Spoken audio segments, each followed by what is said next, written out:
Buongiorno Chiesa, buongiorno, vi invito ad alzarvi in piedi. So che fa caldo, so che è mattina, so che alcuni vorrebbero ancora stare sotto le coperte, però siamo qui mattina, siamo venuti qua, c'è un motivo e uno dei motivi è stare insieme alla comunità, stare insieme ai nostri fratelli, ed uno dei temi che tratteremo è amore verso fratelli, amore fraterno, che noi questa mattina possiamo avere questo amore l'uni gli altri. Se tu non hai già salutato la persona alla tua destra, alla tua sinistra, credo sia il momento giusto per farlo. Andiamo avanti, indietro. Chi tu non conosci è il momento esatto, il momento giusto per salutare.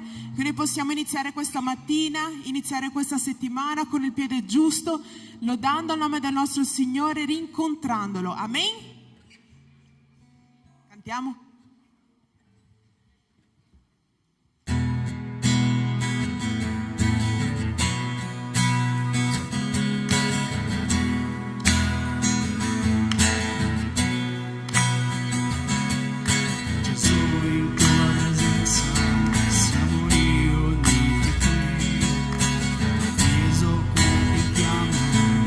Rendiamoci a te,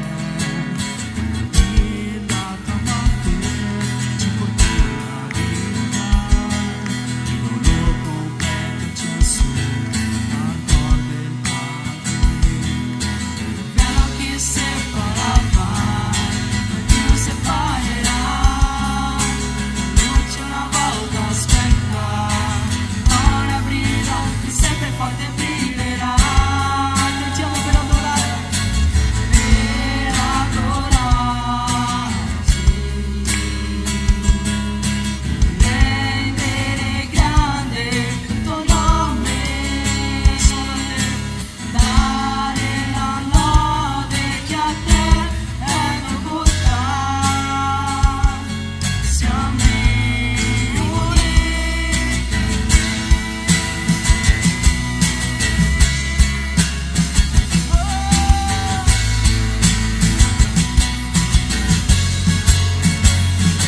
Amen Chiesa, buongiorno, siamo riuniti qui per cosa?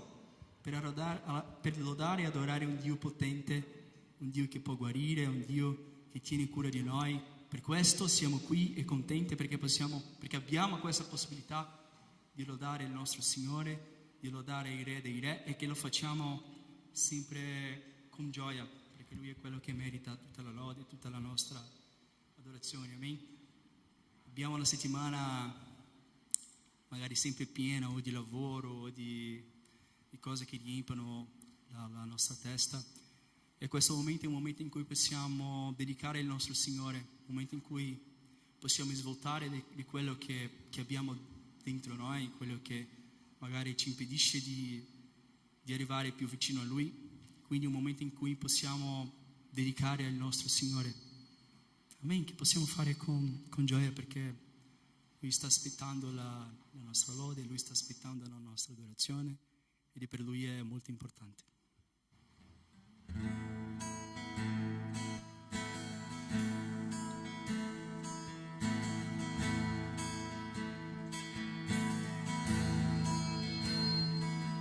Rinalzo un alleluia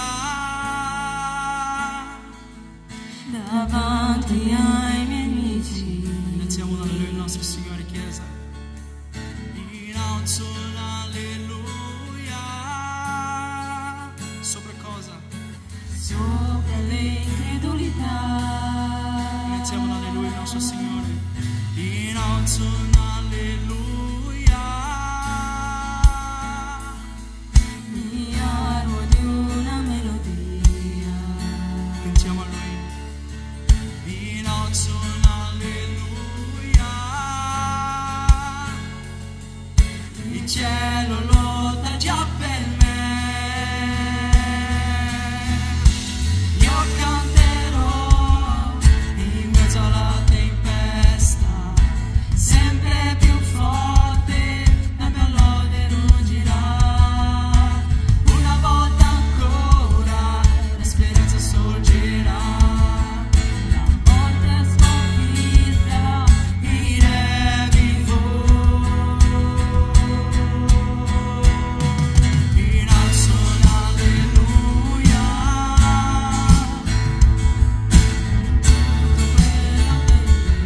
Iniziamo l'alleluia al nostro Signore, cantiamo.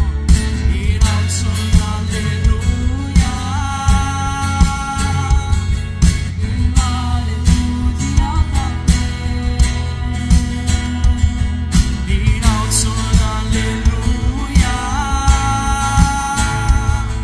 Davanti ai misteri. Rinalzo l'alleluia. Cantiamo con forza la paura. La paura non ha forza in me. Io canterò in mezzo alla tempesta, sempre più forte la mia lode ruggirà. Una volta ancora La speranza sorgerà. la morte è sconfitta, il Re vivo.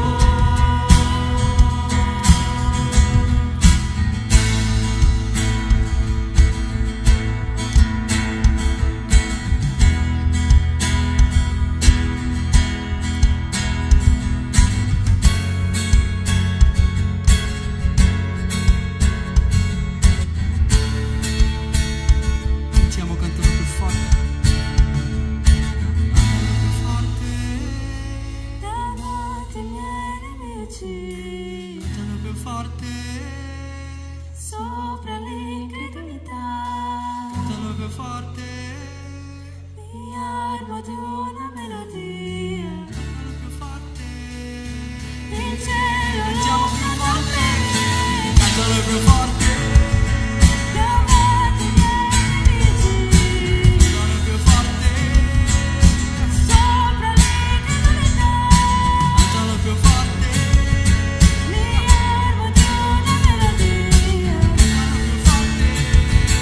Il cielo lotta per me. Io canterò In mezzo alla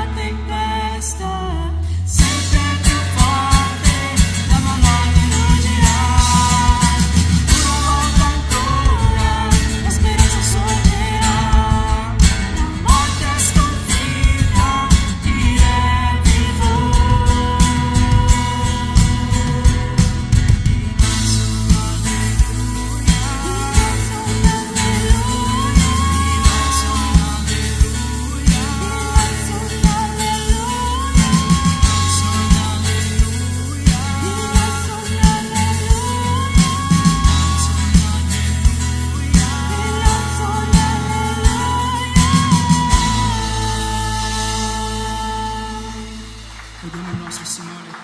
Questa canzone ci passa un messaggio molto bello, che il testo dice: innalzo un alleluia davanti ai miei nemici, innalzo un alleluia sopra l'incredulità, innalzo un alleluia, il cielo lotta già per me. Quindi che possiamo capire che in mezzo alle nostre difficoltà, in mezzo ai momenti in cui magari pensiamo che non abbiamo speranza, che non possiamo fare niente, c'è un Dio che può fare le cose. E qua ci dice che dobbiamo innalzare un alleluia, cioè che dobbiamo rendere gloria a Lui, che dobbiamo proprio fidarsi che Lui può fare quello che a noi sembra impossibile. Questo è il Dio che crediamo, un Dio che può fare cose impossibili, un Dio che può fare miracoli. Quindi quando cantiamo queste cose, che non cantiamo solo per cantare, ma che possiamo cantare capendo che tutto questo sono verità di un Dio vivente, di un Dio potente, di un Dio che ci può guarire, di un Dio che è sopra ogni cosa. Il cielo lotta già per noi e quello è tanto potente. Amen, Chiesa.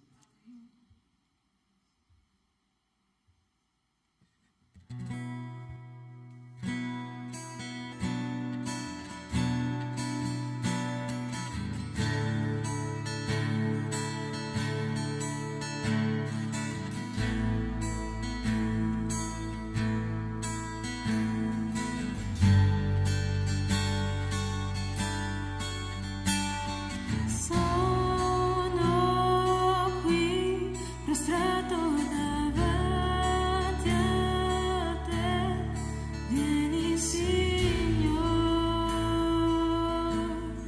vieni Signore, portami un cuore d'amore a te, in un luogo ti dono il mio cuore, io mi arrendo.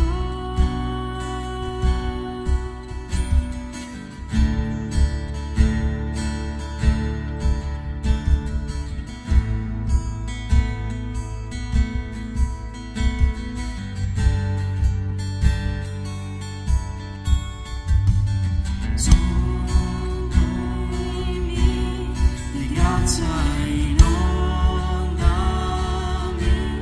ho sete di te, ho sete di te, e baciami, alzo verso di te, parla mio Dio, parla mio Dio, io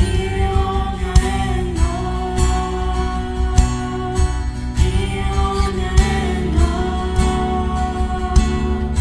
voglio conoscerti, voglio sentirti, Io mi arrendo.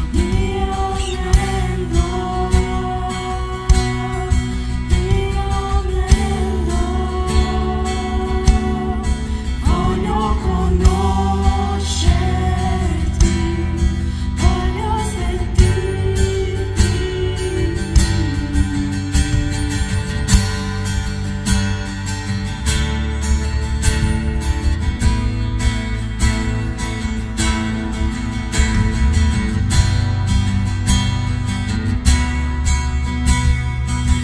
Sentiamo il tuo spirito, Chiesa.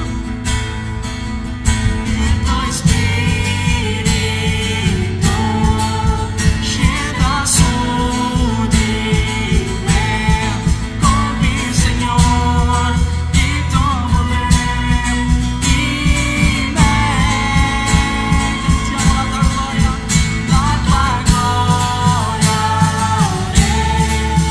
mostra su di me,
potente, perché sei meraviglioso, perché sei l'unico che ci può salvare, l'unico che ci può dare una nuova vita, ci può dare nuove speranze. Quindi ci rendiamo a te, vogliamo conoscerti, vogliamo sentire la tua presenza, vogliamo vivere, Signore, di un modo diverso, vogliamo che il Signore ci possa portare al tuo regno, che il Signore possa portare il tuo Spirito Santo dentro della nostra vita, dentro della nostra Chiesa.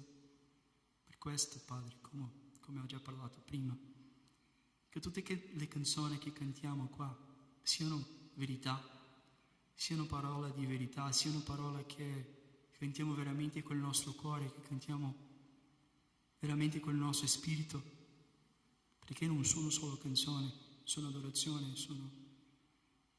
verso te, sono quello che abbiamo, cantiamo col nostro cuore, cantiamo con la nostra anima, perché siamo davanti ai Re dei Re, al Signore dei Signori. Grazie Dio.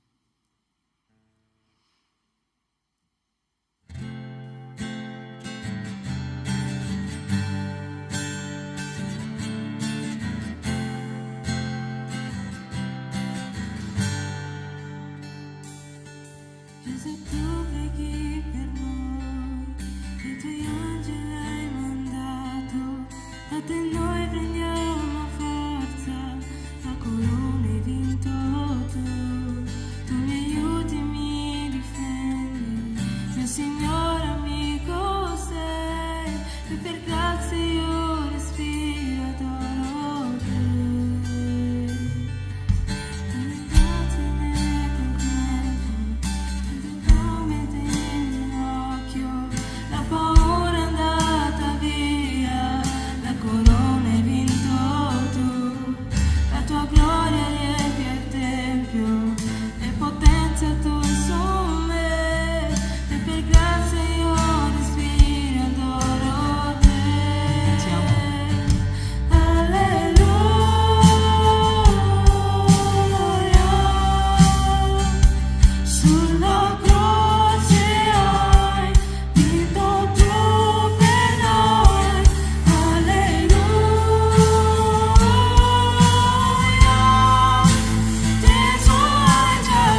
dato, la corona hai vinto tu, hai già vinto tu, hai già vinto tu.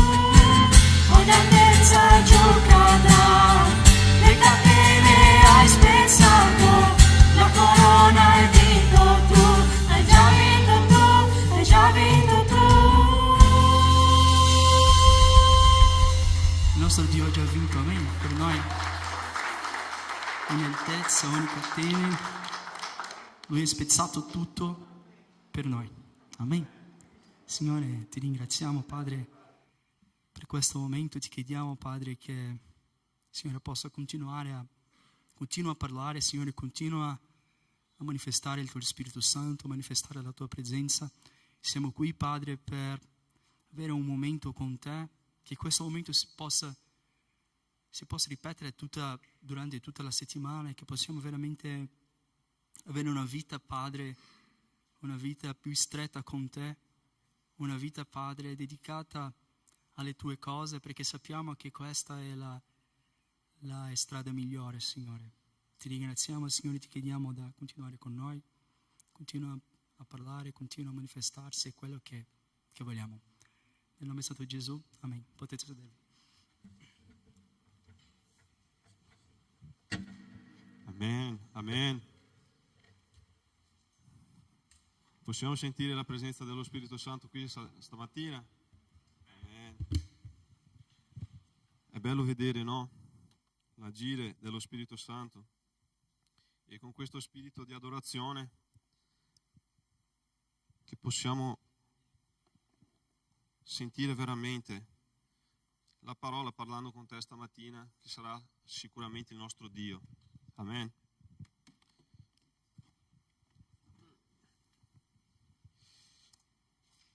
Apriamo le nostre Bibbie nel Vangelo di Giovanni, capitolo 13,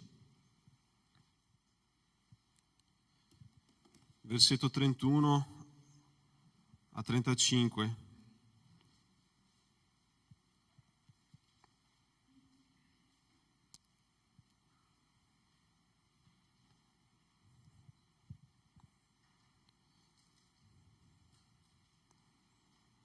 Prima di leggere, quindi, volevo presentarmi, no? Per chi non mi conoscesse, mi chiamo Miguel, faccio parte del Ministero Giovani qua della Chiesa, lavoriamo sempre di sabato qua con i ragazzi, quindi se hai un figlio o te che sei giovane qua, che non partecipi ancora al nostro culto di sabato, sei invitato a venire. Dice così la parola del Signore. Quando gli fu uscito, Gesù disse: ora il Figlio dell'uomo è glorificato e Dio è glorificato in lui. Se Dio è glorificato in lui, Dio lo glorificherà anche in se stesso e lo glorificherà presto. Figlioli, è per poco che sono ancora con voi. Voi mi cercherete e, come ho detto ai giudei, dove vado io, voi non potete venire. Così lo dico ora a voi. Io vi do un nuovo comandamento, che vi amiate gli uni gli altri, come io vi ho amati. Anche voi amatevi gli uni gli altri. Da questo conosceranno tutti che siete i miei discepoli, se avete amore gli uni per gli altri. Preghiamo. Signore, nel nome di Gesù, che la tua parola possa veramente avere un'applicazione nella nostra vita diversa di quella che di solito noi abbiamo. Che la tua parola possa questa mattina parlare ai nostri cuori esattamente quello che il Signore vuole parlare con noi, che possiamo uscire da qui diversamente da come siamo entrati. Nel nome santo di Gesù, amen. Bene, vi faccio quindi una domanda. Se per caso voi sapeste che aveste soltanto, 10 minuti, 2 ore, che la tua morte si avvicinasse, quali sarebbero le tue ultime parole ad una persona? Sia un discepolo, sia un figlio, sia qualsiasi persona. Il contesto qua è, noi sappiamo, no, che Gesù voleva dare alcune istruzioni ai suoi discepoli perché è l'ultima cena del Signore. Qua è la fine del capitolo, quindi vediamo che Gesù stava proprio celebrando l'ultima cena con i suoi discepoli. E qua sappiamo che quindi sono le ultime parole di Gesù Gesù quindi stava dando delle direttive, delle raccomandazioni e soprattutto stava parlando con i suoi discepoli e dimostrando alcune cose che noi vedremo un po' più avanti. Ma quindi vi faccio un'altra domanda. Che cos'è l'amore? Noi di solito, no? Pensiamo all'amore di una cosa che è magari un sentimento, perché il mondo dice così, no? Le persone al di fuori della Chiesa dicono questa cosa. Noi che siamo cristiani magari abbiamo un'altra maniera di pensare, di ragionare e che sappiamo che l'amore è una cosa totalmente diversa di quello che dicono. Alcuni dicono, come avevo detto, che è proprio un sentimento, che è quella voglia, no, di stare vicino a una persona che non la vediamo da un bel po', o magari è proprio quello sentimento, oppure quando il nostro cuore batte ancora più forte quando vediamo quella persona di cui siamo innamorati, oppure quando abbiamo le farfalle, no, dentro il nostro stomaco.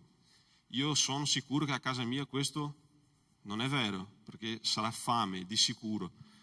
Quindi non è proprio questa la situazione. Ma che cos'è l'amore secondo la Bibbia? L'amore, come noi tutti sappiamo, nella lettera di 1 Giovanni, capitolo 3, versetto 18, dice che Dio è amore. Quindi noi sappiamo che il proprio Dio è amore. Ma come questo amore è trasmesso verso di noi? Non è soltanto un amore di parole, ma è un amore di fatti. Il Vangelo di Giovanni, capitolo 3, versetto 16, dice che Dio ha amato tanto il mondo, che ha dato il suo figlio per ognuno di noi. Quindi questo amore è proprio trasmesso per noi in dimostrazione, cioè in fatti. Gesù era questa persona che cercava non di soltanto parlare. E io dico sempre, no, ci tengo a dire, che Gesù tutto quello che insegnava, lui dimostrava anche attraverso i suoi fatti. Non era uno soltanto di parole. Lui cercava sempre di dimostrare quello che stava insegnando. Quindi se noi vediamo nella Bibbia dicendo che Gesù pregava, lui ha insegnato a pregare, ma perché pregava? Quando ha detto quando digiunate, è perché i discepoli vedevano che Gesù digiunava, no? Quando vediamo nella Bibbia che Gesù diceva, come abbiamo visto qua, che dovete amare, è perché Gesù ha amato. Quindi Gesù è coerente con quello che dice. La mia moglie dice sempre che questa è la parola che esce più dalla mia bocca, che dobbiamo essere coerenti. E Gesù era una persona coerente. Lui insegnava, ma faceva. Quindi è interessante che pure i filosofi, no, dicevano che indicavano che l'amore non è un sentimento, ma che l'amore è una pratica. Gli americani, ho fatto una ricerca, no, velocemente su Google, gli americani di solito cercano la parola amore 1,2 milioni di volte al mese circa. Pensate voi. E dopo un quarto di queste persone che fanno questa ricerca, di queste ricerche, sono appunto chiedendo cos'è l'amore, cioè la definizione, oppure qual è il sentimento, cosa avviene dopo che sentiamo proprio questo sentimento. Ma l'interessante è che il filosofo Platone ha detto così, che pensava che l'amore poteva causare sentimenti come attrazioni e piaceri, di cui noi non possiamo gestirli. Ma questi sentimenti sono meno importanti che i rapporti che decidiamo creare, prendendo in considerazione come risultato legami duraturi tra persone che si sostengono a vicenda nel cambiamento e nella crescita verso la versione migliore di se stesso. Interessante che queste cose Gesù aveva già insegnato. E le persone volevano proprio cercare, sai, di mettere un qualcosa in mezzo alla storia. Ma Gesù, quando ha scelto i suoi discepoli, ha iniziato a camminare con loro. E appunto quello che voleva trasmettere ai suoi discepoli era che nel momento in cui io, e quello anche che Junior ha predicato ieri, nel momento in cui io sono qua di fronte a te che ti dico di non fare una determinata cosa perché io ti voglio bene, è perché sto pensando alla lunga. E i discepoli quindi hanno anche deciso di continuare a camminare con Gesù, perché appunto loro pensavano che il loro obiettivo, cioè il risultato, era pensando sempre alla lunga. Il fatto che Gesù rimproverava i suoi discepoli era perché voleva che veramente loro crescessero, che fossero veramente persone migliori. Ma questo è stato dimostrato con amore. Tutte le volte che Gesù ha rimproverato i suoi discepoli, li ha rimproverati con amore. E questa è una cosa molto importante. E una cosa stavo pensando, no, a casa, perché c'è una differenza grandissima, perché noi vediamo qua che Gesù stava praticamente passando il bastone, no? Dicendo così: adesso sto andando verso il Padre, l'uomo sarà glorificato, il figlio dell'uomo sarà glorificato e Dio sarà glorificato in lui. Quindi lui stava dicendo: la mia morte si avvicina, devo passare il bastone, perché il proposito di Gesù quando è venuto qua era appunto di fare dei discepoli e consegnare il bastone, e quindi è arrivato il momento. E io stavo pensando, no, a casa, qual è la differenza tra un discepolo e tra un simpatizzante magari o anche un seguace di Gesù? Nel capitolo 6 di Giovanni vediamo che alcune persone seguivano Gesù, erano proprio dietro a Gesù perché volevano proprio seguirlo, perché vedevano dei miracoli. Gesù aveva moltiplicato i pani, vi ricordate, no? Nel capitolo 6 di Giovanni, e tutta la folla lo inseguiva. È arrivato un certo punto che Gesù ha iniziato quindi a predicare, a dare alcune istruzioni. E alcune di quelle persone hanno detto così: ma com'è duro il suo insegnamento, ma com'è duro la maniera come parla. E Gesù quindi, rivolgendosi ai 12 discepoli, ha detto: eppure voi volete andare via? Pure voi? E Pietro, sempre Pietro, cosa ha detto? A chi andremo noi, Signore? Solo tu hai parole di vita eterna. Pietro stava dicendo: io so chi sei, io so che solo tu hai parole di vita eterna, quindi so che il tuo messaggio è duro, ma io continuo ad essere un discepolo, io continuo a camminare con te, Signore. E questa è la differenza. Magari c'è un simpatizzante, ci sono tante persone, però per diventare un discepolo è necessario accettare ogni tanto la direzione del Signore. E perché dico questo? Perché non importa se veniamo in chiesa, questo non ci fa diventare un discepolo. Dalla stessa maniera che se io entro in cucina a casa mia, non divento un frigo, non divento un tavolo. Quindi se vengo in chiesa, se vengo qua, questo non vuol dire niente. Diventare un discepolo vuol dire accettare le istruzioni del Signore, accettare quando Lui ci dice di no, accettare quando Lui ci dice che dobbiamo migliorare. Quindi è arrivato il momento in cui Gesù stava passando il bastone. In questo caso possiamo capire anche che i discepoli erano già preparati, perché Gesù ha vissuto quindi 3 anni circa del suo ministero ed è arrivato il momento in cui doveva passare. E quando noi vediamo quindi qua il capitolo 13, all'inizio del capitolo Gesù quindi inizia la sua cena. Si alza, prende appunto l'asciugamano e inizia a lavare i piedi dei discepoli. A un certo punto Pietro dice: no, Signore, non fare questa cosa, perché tu sei il maestro. E Gesù ha detto: Pietro, se non lavo i tuoi piedi, non avrai parte con me. E Pietro cosa dice? Signore, quindi non lavi soltanto i miei piedi, ma lava tutto il corpo.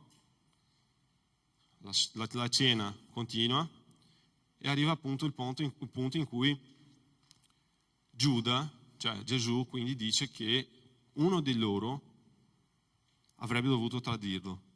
È interessante che in quel momento Giovanni aveva proprio la testa, no, sul petto di Gesù, è così che la Bibbia ci racconta. E Pietro, che era distante, ha fatto un segno a Giovanni, appunto per chiede a lui chi è che li tradirà.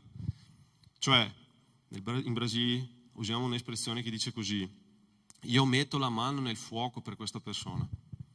Pietro stava mettendo la mano nel fuoco per lui e anche per Giovanni, perché ha detto così: chiede a lui chi lo tradirà. Cioè, dico che noi 2 non lo faremo. Vedi con questi altri 10 che sono qua. Immagina pure la scena, no? Pietro che è così, che fa dei segni a Giovanni, chiedilo pure. E Gesù ha risposto: a quello che io darò il boccone intintito. In questo caso vediamo che Gesù ha dimostrato attraverso cosa? I fatti. Pensate voi, l'afflizione che c'era nel cuore di Gesù, nel momento in cui sapeva appunto che lui doveva andare in croce, ma stava lì servendo. E appunto c'era una persona che doveva tradirlo. Gesù ha dimostrato amore, soprattutto perché noi tutti sappiamo, no, che la persona che lavava i piedi era sempre quello schiavo, quello servo più basso nella classe sociale dentro una casa. Era sempre quello, cioè un lavoro che nessuno voleva fare. E Gesù in quel momento ha deciso di farlo. La lettera di Paolo ai Filippesi, capitolo 2, versetto 8, dice che lui si è svuotato di se stesso, non prendendo forma di servo, non considerò essere uguale a Dio, ma ha voluto servire. Il Signore ha servito, il nostro Signore ha servito. E la sua dimostrazione di amore verso una persona era attraverso il servizio. E un'altra cosa, quando lui ha dato proprio il boccone a Giuda, alcuni storici dicono che la persona che riceveva il primo boccone era sempre quella persona più importante. E tanti dicono così, vabbè, Gesù sapeva che Giuda doveva tradirlo, ma Gesù non ha mai mollato la vita di Giuda. Fino all'ultimo momento ha cercato di dirlo così, Giuda, io ti amo. Perché devi fare questa cosa? Io ti sto dando il boccone, ti sto dicendo, tu sei importante per me. In nessun momento Gesù ha cercato di mollarlo. Però lo stesso Giuda è andato a consegnarlo. Quindi, come vi ho detto, amare è servire. Amare è ritenere gli altri più grandi di noi stessi. Era quello che Gesù voleva trasmettere ai suoi discepoli, ma soprattutto non si è fermato solo lì. Gesù sapeva che tutti i suoi discepoli dovevano andare nel mondo a fare discepoli. Questa era la missione dei discepoli, no? E quindi io penso che quello che Gesù stava cercando di trasmettere ai suoi discepoli era il fatto che dovevano servire al di fuori, cioè dovevano amare al di fuori di quel contesto, che dovevano appunto amare al di fuori di quella situazione. E l'interessante è che nel versetto 34 dice che Gesù ha detto così, adesso vi do un nuovo comandamento, dovete amare come io vi ho amati. Vedi che c'è una differenza? Capitolo 10 di Luca, nel versetto 37, quando Gesù racconta, no, la parabola del buon samaritano, lui dà un comandamento, che dovete amare il vostro prossimo. In quel momento il dottore della legge cercava appunto di mettere a prova il nostro Gesù Cristo. Però loro conoscevano la legge. Levitico, capitolo 19, versetto 18, loro conoscevano la legge e sapevano che dovevano amare il suo prossimo. Ma in quell'epoca il suo prossimo era quello che faceva parte del loro gruppo. Ma Gesù racconta un'altra parabola. Ha detto che c'era una persona che è stata imbattita degli ladroni e in quel momento è venuto un sacerdote. Voi ricordate, no, della parabola? Dopo è venuto un levita e poi un samaritano. Tutti noi sappiamo che i samaritani non andavano d'accordo con i giudei, non andavano d'accordo, perché c'era il discorso della divisione del regno del nord, del regno del sud, e quindi i samaritani non andavano d'accordo, ma appunto un samaritano è andato a dare aiuto a quella persona che è stata imbattita dai ladroni. E quindi Gesù fa una domanda a quello dottore della legge. Quindi chi è il prossimo di questa persona? È quello che è andato a dare una mano. Quindi Gesù stava dicendo che adesso il prossimo non è quella persona che noi abbiamo vicino, non è quella persona che abbiamo al nostro accanto, è la persona che troviamo davanti, a prescindere dalla religione, dalla razza, del colore, a prescindere di tutto. Il nostro prossimo è quello che si trova davanti a noi. Quindi Gesù stava dando un livello. Quindi abbiamo visto del discepolato. Una persona quando inizia a camminare, logicamente i discepoli non erano preparati nel momento in cui Gesù gli aveva chiesto di venire a camminare con loro. Non sono diventati preparati nel momento in cui sono stati scelti da Gesù. Quindi c'era un livello, dovete amare il vostro prossimo.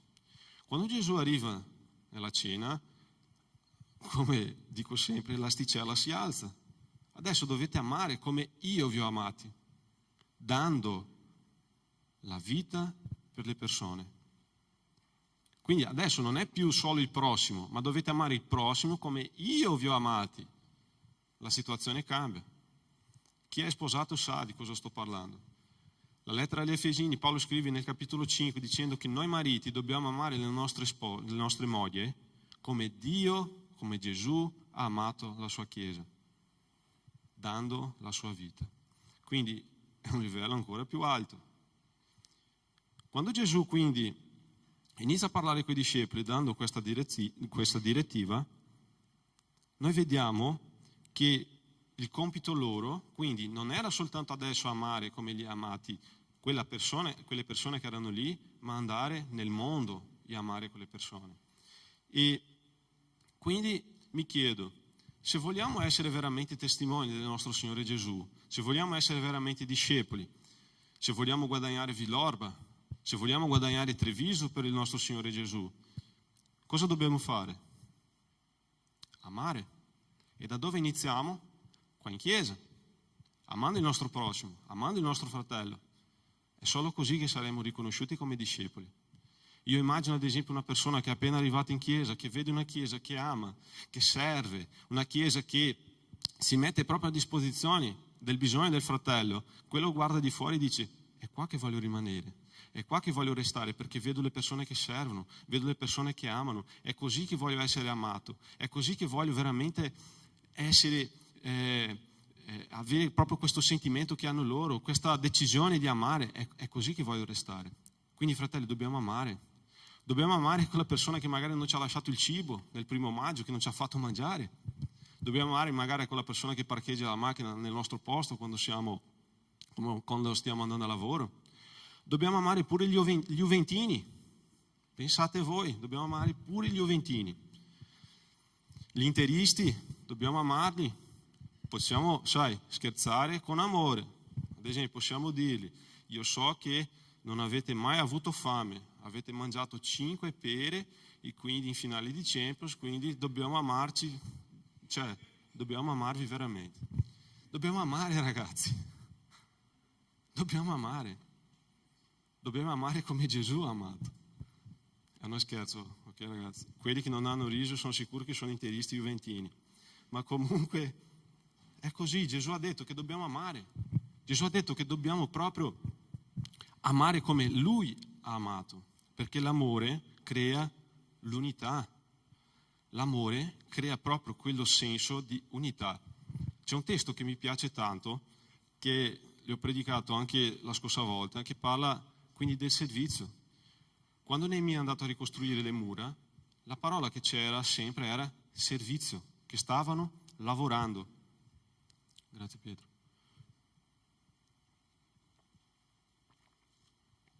La parola era lavoro, perché loro lavoravano. Quindi pensate voi, uno che è davanti qua, che mescola il cemento, l'altro che è dietro, che prende il mattone, un altro che è di qua, che prende la pala, un altro che è di qua, che prende la zappa, un altro che è di qua, che fa qualcosa. Quindi io immagino pure in chiesa, uno che guarda di fianco, che vedi magari uno che è medico, che è un avvocato, che è un dottore, qualcosa. Questo qua sta pulendo il bagno, questo qua sta facendo la pulizia, delle sedie, un altro che mette a posto le sedie, un altro che pulisce qua il vetro. Tutti che lavorano, crea proprio quell'unità. È l'amore per la causa, è l'amore perché Gesù sia proprio riconosciuto.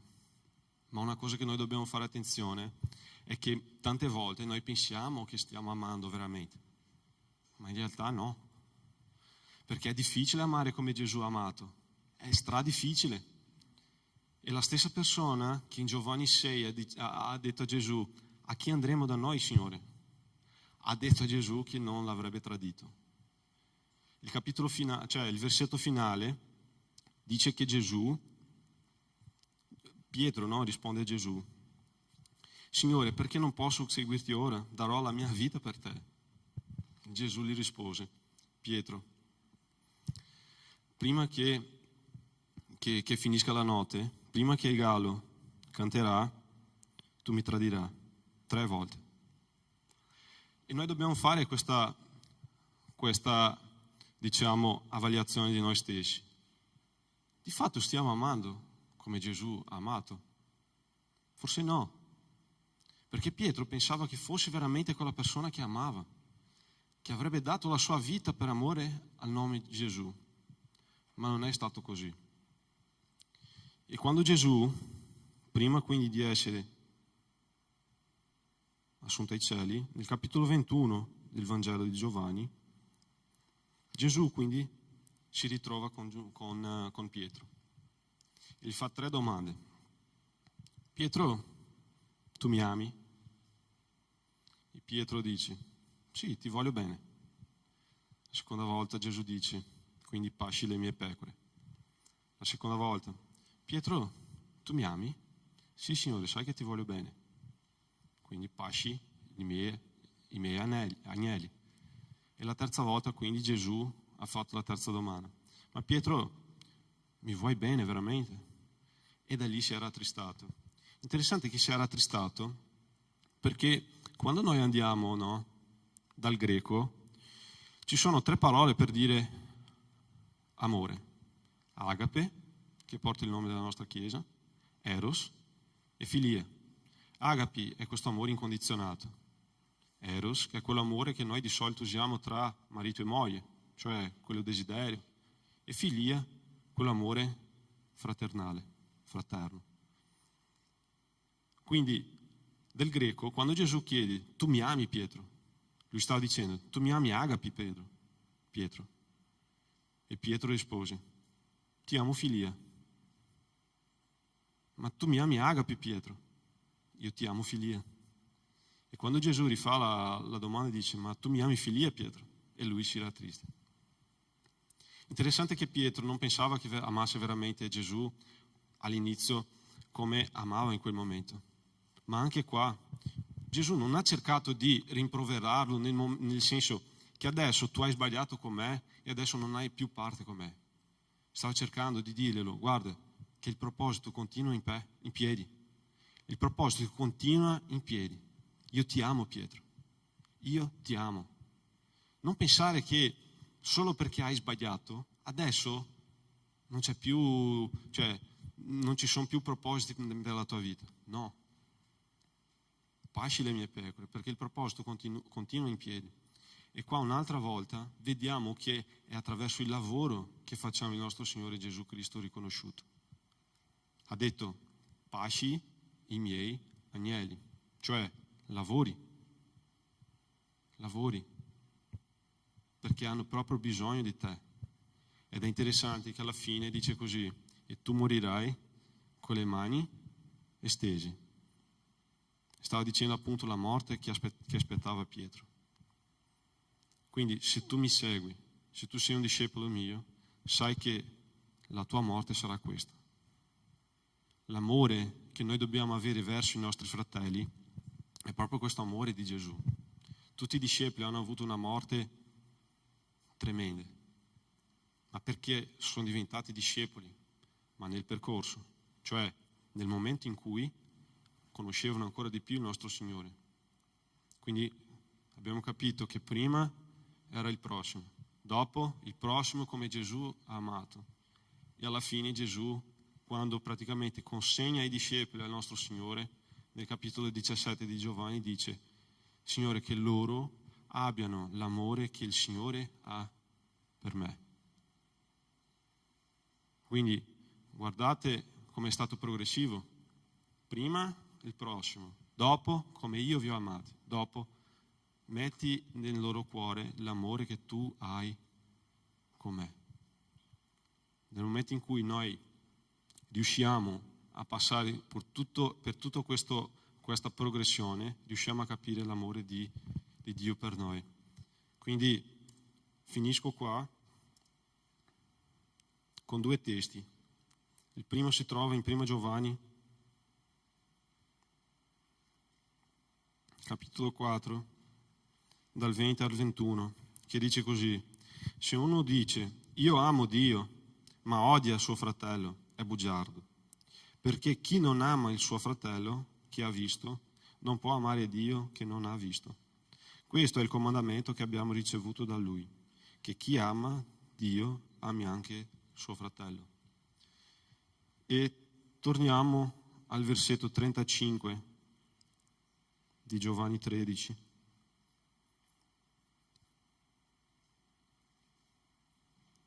Da questo conosceranno tutti che siete miei discepoli, se avete amore gli uni per gli altri. Chiesa, noi abbiamo un compito. Abbiamo il compito di amare. Abbiamo il compito di essere discepoli di Gesù, di essere riconosciuti come discepoli di Gesù. Questo è il nostro compito. Quindi se noi vogliamo essere veramente un discepolo di Gesù, dobbiamo amare. Dobbiamo fare esattamente quello che Dio ci ha chiesto di fare. L'amore è una specie di chiave nella nostra vita. Quando noi capiamo che dobbiamo amare il nostro fratello, che dobbiamo veramente servirlo, che dobbiamo essere proprio come persone che vogliono la crescita del nostro fratello, qualcosa si sblocca. Magari non è arrivato ancora sto momento nella nostra vita, ma io non sono qua per dirvi esattamente di quello che avete sbagliato. Gesù Cristo, quello che si è ritrovato con Pietro, ha detto così: Pietro, io sono qua ancora. Ricordati esattamente di quello che tu hai detto a me. E io non sono qua per rimproverarti, nel senso che adesso non hai più parte con me. I miei piani per te sono ancora in piedi, ma quindi lavori, ami, dimostra veramente questo amore. E tutti noi sappiamo dalla storia, no, degli apostoli, di quello che è successo dopo. Tutti loro hanno sofferto, ma non per loro stessi, ma per l'amore della causa, per l'amore di Dio, perché hanno amato il mondo, perché hanno amato le persone che sono state messe davanti a loro. Eppure noi, che noi possiamo, Chiesa, amare, in primo posto il nostro Signore, e poi amare il nostro prossimo come Gesù ha amato, servendoli, cercando di dimostrare che qua in questa Chiesa abbiamo l'amore di Cristo, che qua in questa Chiesa noi serviamo i fratelli. Amen. Questa è la parola che volevo lasciarvi questa mattina. Invito il Ministero di Lode.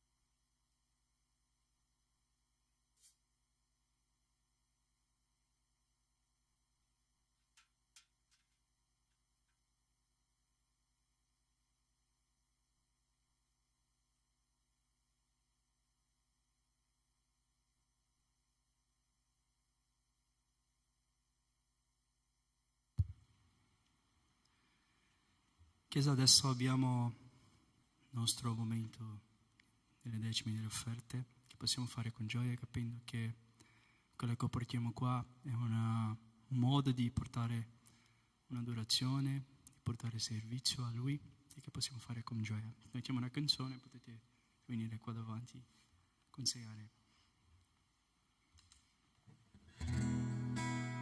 Quindi potete statevi in piedi.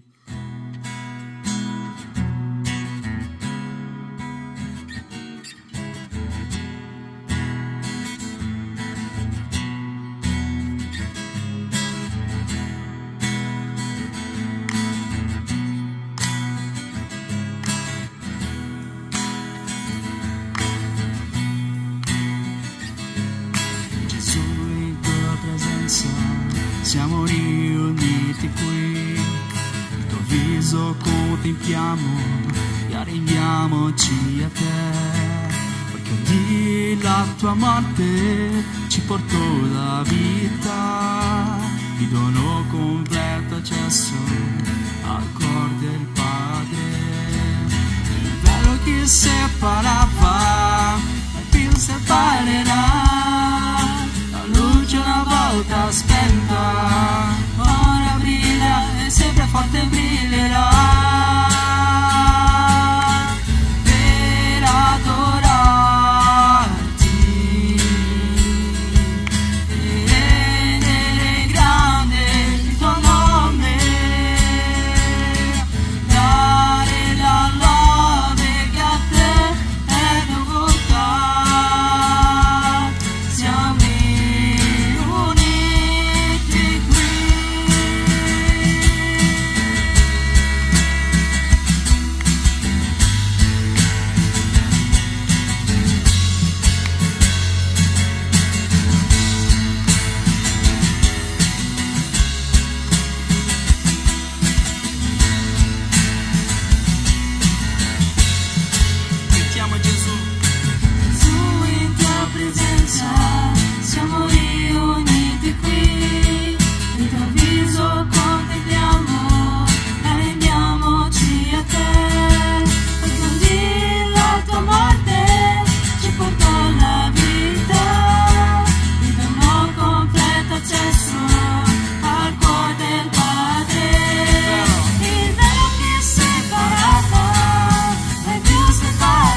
Padre, grazie Signore per questo momento, perché possiamo portare a te quello che il Signore ci ha dato, quello che il Signore ci ha dato la capacità, ci ha dato la voglia di farlo, di lavorare, di studiare. Quindi quello che stiamo portando a te, stiamo portando solo indietro, perché è tutto grazie a te. Per questo ti ringraziamo per questa possibilità, per questa opportunità che è manifestare adorazione e lode a te nel modo delle decime e delle offerte. Quindi ti ringraziamo nel nome santo di Gesù. Amen.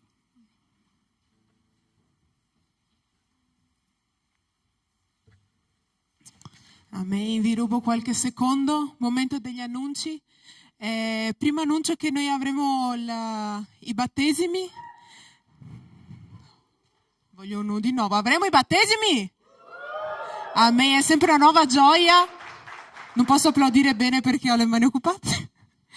Allora, battesimi che si terranno il 6 luglio ore 12:30 a Covolo di Pederoba, solito posto, noi facciamo sempre i battesimi là. Vi aspettiamo numerosi, dopo rimarremo lì per un picnic e rimarremo tutto il pomeriggio lì. Prossimo ne avremo anche un picnic il 12 luglio al lago di Miss, Summer Picnic, vi aspettiamo anche lì numerosi, ci appoggeremo alla chiesa di Belluno perché loro sanno dov'è, anche lì vi aspettiamo numerosi, che possiamo avere un bel momento di comunità lì tutti quanti assieme. Avremo anche il convegno delle coppie dal 21 al 23 novembre. Vi aspettiamo anche lì se siete coppie giovani, coppie meno giovani, over 30, over 40, siete tutti quanti calmamente invitati, basta che siate sposati, basta che abbiate la fede al dito, vi aspettiamo anche lì numerosi. Abbiamo anche l'incontro di giovani coppie il 5 alle 20:15, sempre qui nella nostra chiesa, nella nostra sede di Treviso.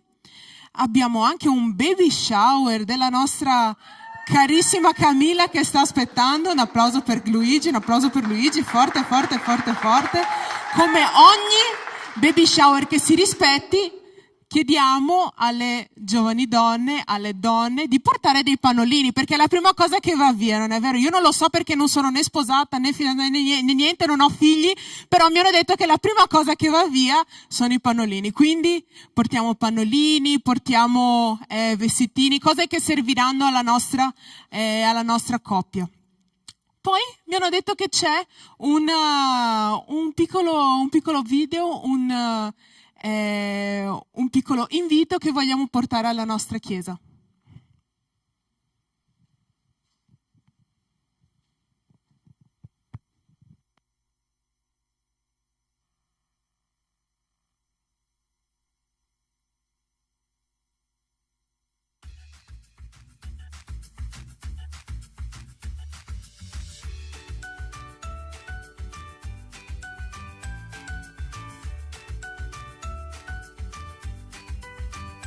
Eccoci qua ragazzi, ed è passato quasi un anno dello scorso camp, vero?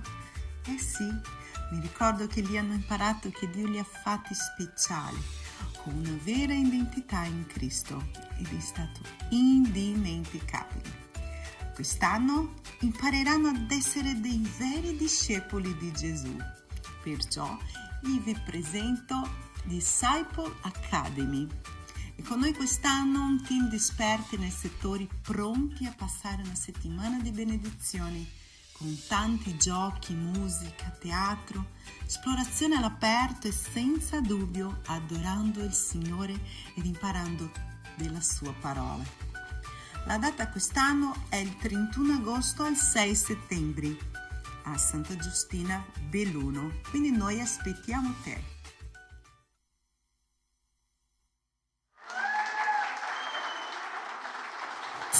Vi aspettiamo numerosi, saremo lì a prendere le pre-iscrizioni del campeggio e anche ci sarà un mini aperitivo, un mini rinfresco per voi, vi aspetterà lì. Il costo sarà di €1 e se volete donare qualcosa sarà dato tutto quanto alla ben riuscita del campeggio. Amen. Chiedo di alzarvi in piedi, che noi possiamo fare un'ultima preghiera per concludere il nostro culto. Signore, ti ringraziamo immensamente per quello che tu hai fatto questa giornata, ti ringraziamo immensamente per tutte le benedizioni che tu ci hai dato questa settimana, Padre, oggi, e noi sappiamo che se noi saremo secondo la tua parola, Padre, tu sarai con noi durante la prossima settimana, quella dopo ancora, Padre. Noi ti ringraziamo e ti lodiamo nel nome santo di Cristo Gesù. Amen. Grazie a tutti, Dio vi benedica.